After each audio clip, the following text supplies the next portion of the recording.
ഇതില് നമ്മളൊരു ജനാധിപത്യ രാഷ്ട്രത്തിലാണ് ജീവിക്കുന്നത്. എല്ലാവർക്കും അവനവന്റേതായ മതവിശ്വാസങ്ങൾക്കനുസരിച്ച് ജീവിക്കാനുള്ള ഒരു സ്വാതന്ത്ര്യമുള്ള ഒരു രാജ്യത്ത് അങ്ങനെയുള്ള ഒരു സാമൂഹ്യ സാഹചര്യം രൂപപ്പെടുകയാണ് വേണ്ടത്. അതിനു വേണ്ടിയിട്ടാണ് നമ്മൾ എല്ലാവരും ശ്രമിക്കേണ്ടത്. അപ്പോൾ സ്വാഭാവികമായിട്ടും അങ്ങനെയുള്ള ഒരു സാമൂഹ്യ സാഹചര്യം ഇല്ലാത്ത അവസ്ഥയിൽ, അതായത് ഒരു കുട്ടിക്ക് തട്ടമിട്ട് പോകാൻ പറ്റാത്തൊരവസ്ഥ, അല്ലെങ്കിൽ ഒരു ചന്ദ്രക്കുറി തൊട്ട് പോകാൻ പറ്റാത്തൊരവസ്ഥ, അല്ലെങ്കിൽ ഒരു കന്യാസ്ത്രീക്ക് ആ വേഷം ധരിച്ചുകൊണ്ട് പോകാൻ പറ്റാത്തൊരവസ്ഥ, കുരിശുമാല ധരിച്ചുകൊണ്ട് പോകാൻ പറ്റാത്തൊരവസ്ഥ ഉണ്ടാവുക എന്ന് പറഞ്ഞാൽ, അത് അങ്ങനെ ഉണ്ടാകുമ്പോൾ ആ സാമൂഹ്യ സാഹചര്യത്തെയും ആ രീതിയെയുമാണ് നമ്മൾ വിമർശന വിധേയമാക്കേണ്ടത്. അല്ലാതെ അവിടെയുള്ള ഇരകളെയല്ല നമ്മൾ വീണ്ടും വീണ്ടും പ്രസ് ചെയ്യുകയും സമ്മർദ്ദത്തിലാക്കുകയും അവരെ കൊണ്ട് അവരാണ് പ്രശ്നക്കാർ എന്ന രൂപത്തിലല്ല പോകേണ്ടത്.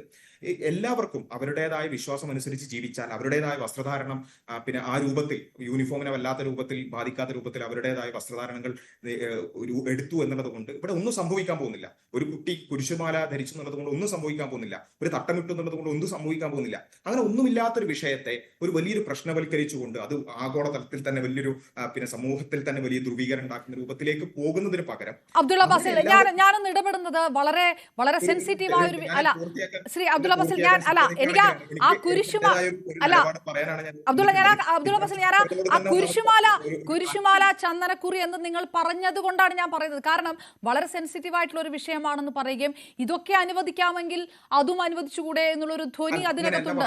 അങ്ങനെ ഒരു ധ്വനി അതിനകത്തുണ്ട്. ഇടപെടരുതെന്ന് പറയുന്നത് അങ്ങനെയല്ല പറഞ്ഞത്. ഞാൻ പറഞ്ഞത് അതൊക്കെ അനുവദിക്കാമെങ്കിൽ ഇതും അനുവദിച്ചുകൂടെ എന്നല്ല ഞാൻ പറഞ്ഞത്. എല്ലാം അനുവദിക്കപ്പെടുന്ന ഒരു സാമൂഹ്യ സാഹചര്യമാണ് ഉണ്ടാവേണ്ടത് എന്നാണ് പറഞ്ഞത്.